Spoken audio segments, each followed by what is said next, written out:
নমস্কার বন্ধুরা, আমার এই ভিডিওতে আপনাদের আবার স্বাগত। বন্ধুরা, কিছুদিন আগে ঘূর্ণিঝড় মিগজাউমের ফলে কিন্তু অনেক কৃষকদের ফসলের ক্ষতি হয়েছে।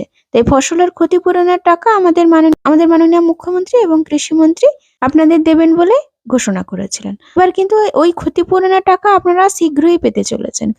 এবারে কিন্তু বিভিন্ন জেলা থেকে রিপোর্ট পাঠানো হয়েছে নবান্নে, অর্থাৎ কতগুলি মৌজা ক্ষতিপূরণ পাবে, এমনকি কত টাকার ক্ষতিপূরণ দেওয়া হবে, তার সাথে সাথে কিন্তু কত কোটি টাকার মোট ক্ষতি হয়েছে শস্যের। এই সমস্ত তথ্যগুলি কিন্তু রিপোর্ট আকারে নবান্নে পাঠিয়ে দেওয়া হয়েছে ইতিমধ্যে। তাছাড়া ক্ষতিপূরণের টাকাটি পাবেন আপনারা কি করে, আপনাদেরকে কি করতে হবে, সমস্ত রকমের তথ্য কিন্তু আজকের এই ভিডিওতে আপনারা জানতে চলেছেন। তাই ভিডিওটিকে শেষ পর্যন্ত কন্টিনিউ করুন। আর যদি আপনি আমার চ্যানেলে নতুন হয়ে থাকেন তাহলে চ্যানেলটিকে প্লিজ সাবস্ক্রাইব করে পাশে থাকা বেল নোটিফিকেশনটিকে অন করে রাখবেন। আর যদি আপনাদের ভিডিওটি ভালো লাগে অবশ্যই কিন্তু একটি ছোট্ট লাইক দিতে ভুলবেন না। আর যারা আমার চ্যানেলটিকে আগে থেকেই সাবস্ক্রাইব করে রেখেছেন তাদের জন্য অসংখ্য ধন্যবাদ।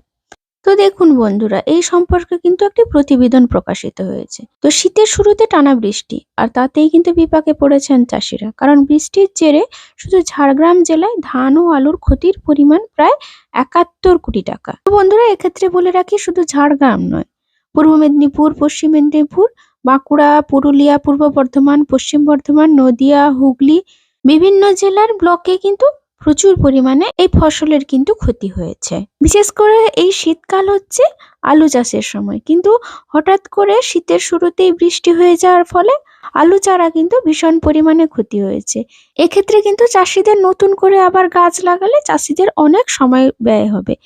এর ফলে কিন্তু বিপাকে পড়েছেন চাষিরা। জেলার ৩টি ব্লকে কিন্তু সবচেয়ে বেশি ক্ষতি হয়েছে বলে জানা গিয়েছে।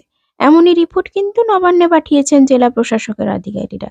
তবে এক্ষেত্রে আপনাদের জানিয়ে রাখি বন্ধুরা, শুধু ৩টি জেলা নয়, অনেক জেলাতেই কিন্তু ক্ষয়ক্ষতি হয়েছে এবং রিপোর্টও পাঠানো হয়েছে। তো বন্ধুরা, যদি কোনো জেলা থেকে রিপোর্ট না পাঠানো হয় তাহলে কিন্তু আপনারা ক্ষতিপূরণের টাকাটি কিছুতেই পাবেন না। তাই রিপোর্ট পাঠানো কিন্তু বাধ্যতামূলক। তাই রিপোর্ট যদি পাঠানো হয় তাহলেই কিন্তু আপনাদের ক্ষতিপূরণের টাকাটি পাঠানো হয়, বা বলতে পারেন যে বীমা কোম্পানিগুলির সঙ্গে তারপরে কৃষি দপ্তর থেকে আলোচনা করা হয়, তারপরেই কিন্তু বীমা কোম্পানিগুলির সঙ্গে আমাদের কৃষি দপ্তর যোগাযোগ করার পরেই আপনাদের ব্যাংকের অ্যাকাউন্টে টাকা ক্রেডিট হয়। তবে তারা জানিয়েছেন জেলায় ৩টি ব্লকে ৫,৪০২ হেক্টর জমি শুধু ধান নষ্ট হয়েছে। ধানের পরিমাণ প্রায় ৩০,০০০ মেট্রিক টন। মূলত কাটতে দেরি করায় বেশিরভাগ ক্ষেত্রে কিন্তু জমিতে ধান নষ্ট হয়ে গিয়েছে। অনেক ক্ষেত্রে দেখা গিয়েছে ধান কাটা হয়ে গেলেও মাঠে ফেলে রাখা হয়েছিল ধান, এর ফলে কিন্তু ক্ষতির পরিমাণও খুব বেড়েছে।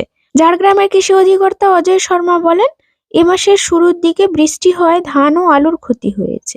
৩টি ব্লকের চাষি সবচেয়ে বেশি ক্ষতিগ্রস্ত হয়েছেন। তাদের ক্ষতিপূরণ দেওয়ার চেষ্টা চলছে। ইতিমধ্যে রিপোর্ট পাঠিয়ে দেওয়া হয়েছে নবান্নে। চাষিদের সব রকমের সহযোগিতা করা হবে। প্রসঙ্গত, লাল মাটির দেশেও চাষের অগ্রগতি হয়েছে। বর্তমানে ঝাড়গ্রাম জেলায় সারা বছর ধরেই বিভিন্ন ফসলের চাষ হয়।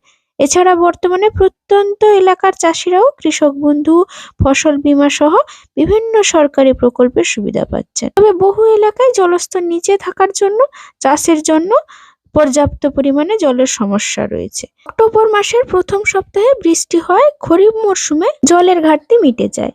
হাসি ফোটে চাষিদের মুখে, কিন্তু ধান কাটার সময় বৃষ্টি হয় এক ধাক্কায় হাসি উবে গিয়েছে চাষিদের। প্রশাসন সূত্রে জানা গিয়েছে এই মাসের ৬ ডিসেম্বর থেকে টানা বৃষ্টির জেরে ঝাড়গ্রাম জেলার চাষিদের মাথায় হাত পড়ে, কারণ সেই সময় জেলা জুড়ে প্রায় ৩৫,০০০ হেক্টর জমি ধান কাটা বাকি ছিল। এছাড়াও বৃষ্টির জেরে শীতকালীন বিভিন্ন ফসলেরও ক্ষতি হওয়ার সম্ভাবনা তৈরি হয়।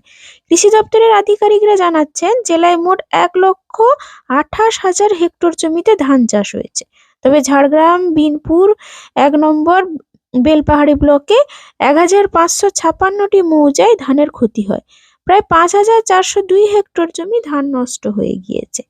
৩০,০০০ মেট্রিক টন ধান নষ্ট হওয়ায় ক্ষতির পরিমাণ ৫৯,৪৩,০০,০০০ টাকা।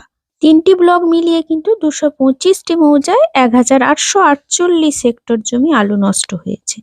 এর ফলে কিন্তু ৫৬,৫৬২ মেট্রিক টন আলুর প্রোডাকশন মার খেয়েছে। এতে কিন্তু ক্ষতির পরিমাণ প্রায় ১২ কোটি টাকা। ঝাড়গ্রাম ব্লকের মানিকপাড়া এলাকার চাষি সুদেব মণ্ডল বলেন, ধান কাটা হয়ে গেল, মাঠের মধ্যেই ফেলে রেখেছিলাম, সেই ভুলে ধান নষ্ট হয়ে গিয়েছে।